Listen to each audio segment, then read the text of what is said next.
ಇಲ್ಲಿರುವಂತಹ ಎಲ್ಲ ಮಾಧ್ಯಮ ಮಿತ್ರರಿಗೆ, ಎಲ್ಲ ನನ್ನ ಸ್ನೇಹಿತರಿಗೆ, ಹಾಗೆ ನಮ್ಮ ಈ ಸೂತ್ರಧಾರಿ ಸಿನಿಮಾ ಡೇಟ್ನ ಅನೌನ್ಸ್ ಮಾಡಿಕೊಟ್ಟಂತಹ ಪ್ರೊಡ್ಯೂಸರ್ಸ್ಗಳಾದ ಚೇತನ್ ಗೌಡ್ರಿಗೆ, ರಾಜೇಶ್ ಅವ್ರಿಗೆ, ಮುನೇಗೌಡ್ರಿಗೆ ತುಂಬ ತುಂಬ ಧನ್ಯವಾದಗಳು. Thank you so much.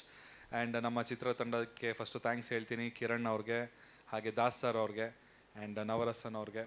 3 ಜನನೂ ತ್ರಿಮೂರ್ತಿಗಳ ಥರ ತುಂಬ ಚೆನ್ನಾಗಿ ಸಿನಿಮಾನ ತೆರೆ ಮೇಲೆ ತರೋಕ್ಕೆ ತುಂಬ ಪ್ರಯತ್ನಪಟ್ಟು ತುಂಬ ಕಷ್ಟಪಟ್ಟಿದ್ದಾರೆ ಅಂತಲೇ ಹೇಳೋಕ್ಕೆ ಇಷ್ಟಪಡ್ತೀನಿ. ಆ್ಯಂಡ್ ನನಗೆ ಈ ಒಂದು ಸೂತ್ರಧಾರಿ ಸಿನಿಮಾದಲ್ಲಿ ಲೀಡ್ ಆ್ಯಕ್ಟರ್ ಆಗಿ ನನ್ನ ಚೂಸ್ ಮಾಡಿದ್ದಕ್ಕೂ ಕೂಡ ತುಂಬ ಧನ್ಯವಾದಗಳು. Thank you so much. And Apoorva ಅವ್ರಿಗೂ ತುಂಬ ಥ್ಯಾಂಕ್ಸ್, ನನ್ನ ಜೊತೆ ಕೋ ಆರ್ಟಿಸ್ಟ್ ಆಗಿ ಆ್ಯಕ್ಟ್ ಮಾಡೋಕ್ಕೆ ಒಪ್ಕೊಂಡಿದ್ದಕ್ಕೆ. ಬಿಕಾಸ್ ನನ್ನ ಡೆಬ್ಯೂ ಮೂವಿ ಆಗಿತ್ತು. ಇವ್ರು ಆಲ್ರೆಡಿ 2-3 ಸಿನಿಮಾ ಆ್ಯಕ್ಟ್ ಮಾಡಿದರು. ಒಬ್ಬ ಹೊಸ ಹುಡುಗನ ಜೊತೆ ಆ್ಯಕ್ಟ್ ಮಾಡಿದ್ದಕ್ಕೆ ತುಂಬ ತುಂಬ ಥ್ಯಾಂಕ್ಸ್. ಆ್ಯಂಡ್ ಸಂಜನಾ ಅವ್ರಿಗೂ thank you so much. Dash song actually ನನಗೂ ಪರ್ಸ್ನಲ್ ಫೇವ್ರೆಟ್ ಸಾಂಗ್ ಅದು. ಆ ಹಾಡಲ್ಲಿ ತುಂಬ ಚೆನ್ನಾಗಿ ಕಾಣಿಸ್ಕೊಂಡಿದ್ದೀರಾ, ತುಂಬ ಚೆನ್ನಾಗಿ ಡ್ಯಾನ್ಸ್ ಮಾಡಿದ್ದೀರಾ. ಆ್ಯಂಡ್ ಹಾಡು ತುಂಬ ಜನಕ್ಕೆ ರೀಚ್ ಆಗಿದೆ ಅಂತಂದರೆ ಅದರಲ್ಲಿ ನೀವು ತುಂಬ ಚೆನ್ನಾಗಿ ಕಾಣಿಸಿದ್ರೆ ಅದು ಒಂದು ರೀಸನ್. ಆ್ಯಂಡ್ ಮತ್ತೆ ಹೇಳಬೇಕಂತ ಹೇಳಿದ್ರೆ ಮೇ 9ನೇ ತಾರೀಕು.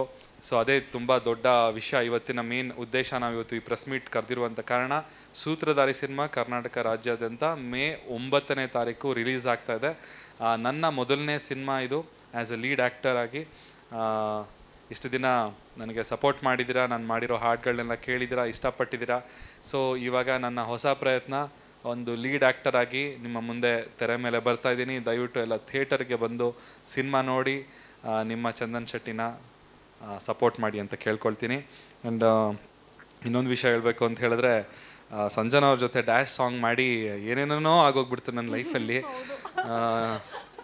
ಇಷ್ಟು ದಿನ ಒಟ್ಟಿಗೆ ನಾವು ಸ್ಟೇಜ್ ಮೇಲೆ ಕಾಣಿಸ್ಕೊಂಡಿರಲಿಲ್ಲ. ನಂದು ಅವ್ರದ್ದು ಮದುವೆ ಆಗುತ್ತೆ ಹಂಗೆ ಹಿಂಗೆ ಅಂತೆಲ್ಲ ತುಂಬ ರೂಮರ್ಸ್ ಮಾಡಿದರು. ನನಗೊಬ್ಬರು ಫೋನ್ ಮಾಡಿದರು, ನನಗೆ ಪರಿಚಯದವ್ರನ್ನೇ, ಏನಪ್ಪ ಸಂಜನಾ ಜೊತೆ ಮದುವೆ ಅಂತ.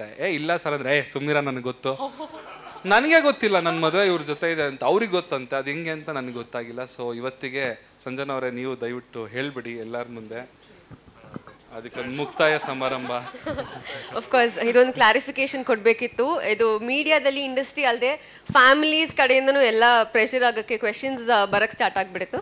But he's more like a friend or he's more like a brother to me. So no very genuinely ಸರಿ, very sweet that way. So ಆ ಥರ ಯಾವುದೂ ಇಲ್ಲ. ನಾವು ಡ್ಯಾಶ್ ಸಾಂಗಲ್ಲಿ ಬಿಟ್ಟರೆ ವಿ ಹ್ಯಾವ್ ಹಾರ್ಡ್ಲಿ ಸ್ಪೋಕನ್, ನಾನು ಚಂದನ್ ಅವರು. ಸೊ ಇವತ್ತೇ ಎಲ್ಲ ಸ್ಪೆಕ್ಯುಲೇಷನ್ಸ್ಗೆ ಒಂದು ಏನಂತಾರೆ, ನಾನು ಹೇಳಕ್ಕೆ ಇಷ್ಟಪಡ್ತೀವಿ. ಸಂಜನಾ ಪ್ರೆಸ್ ಮೀಟಿಗೆ ಕರೆದಾಗ ಅದೇ ಹೇಳಿದ್ರು ಸರ್, ತಿರ್ಗಾ ಒಂದೇ ಸ್ಟೇಜಲ್ಲಿ ಹತ್ಬೇಕಾ ನಾವು ಇಬ್ಬರು, ತಿರ್ಗಾ ಇನ್ನೊಂದು ಆಗ್ತಾರೆ ಸರ್, ಅದಾಗ್ತಾರೆ, ನಾನು ಅದೇ ಹೇಳಿದೆ. ಅದಕ್ಕೊಂದು ಕ್ಲಾರಿಟಿ ನೀವು ಕೊಟ್ಬಿಡಿ. ಯಾಕಂದರೆ ಏನಾಗುತ್ತೆ ಅಂದರೆ, ಇವಾಗ ನೀವು ಮಾತಾಡ್ದಿರೋರ್ಗೂ ಅವ್ರಿಗೆ ಏನು ಬೇಕಾದರೂ ಅವ್ರು ಬರ್ಕೊಳ್ಳೋಕ್ಕೆ ಜಾಗ ಇರುತ್ತೆ. ನೀವೊಂದ್ಸತಿ ಕ್ಲಾರಿಟಿ ಕೊಟ್ಮೇಲೆ ಅವ್ರು ಇನ್ನೇನು ಮಾತಾಡೋಕ್ಕೆ ಜಾಗ ಇರಲ್ಲ. ಯಾಕಂದರೆ ಇಲ್ಲಿ ಹೇಳಿದ್ನಲ್ಲ, ಈಗ ಮೈನ್ ಮೀಡಿಯಾ ಯಾವತ್ತೂ ಅದು ಇದು ಮಾಡೋದಿಲ್ಲ. ಈ ಸಣ್ಣ ಪುಟ್ಟ ಇವರು ಟ್ರೋಲ್ ಅವರು ಇವರು ಸ್ವಲ್ಪ ಅದನ್ನು ಮಾಡಿರ್ತಾರೆ. ಬಟ್ ನೀವು ಕ್ಲಾರಿಟಿ ಕೊಟ್ಟ ಮೇಲೆ ಅದು ಅಲ್ಲಿಗೆ ಎಂಡ್ ಆಗುತ್ತೆ ಅಷ್ಟೇ.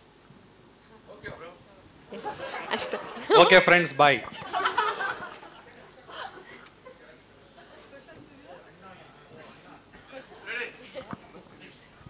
ಇನ್ನೇನು ಮಾಡ್ತಾರೆ ಪಾಪ, ಹಿಂಗೆಲ್ಲ ಪಾಪ ಟಾರ್ಚರ್ ಕೊಟ್ರೆ ಹೆಣ್ಮಕ್ಳಿಗೆ, ಹಿಂಗೆಲ್ಲ ಮಾಡಿದ್ರೆ ಇನ್ನೇನು ಮಾಡ್ಬೇಕು ಹೇಳಿ. ನೆಕ್ಸ್ಟ್ ಯಾರು ಪ್ರಶ್ನೆ ಮಾಡಂಗೆ ಇಲ್ಲ, ಅವರು ಕ್ಲಾರಿಟಿ ಹಂಗೆ ಕೊಟ್ರು. ಎಸ್ ಚಂದನ್ ಅವ್ರೆ ಹೇಳಿ.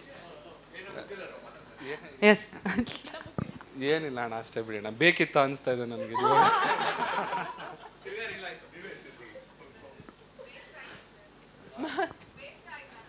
ಸ್ವಲ್ಪ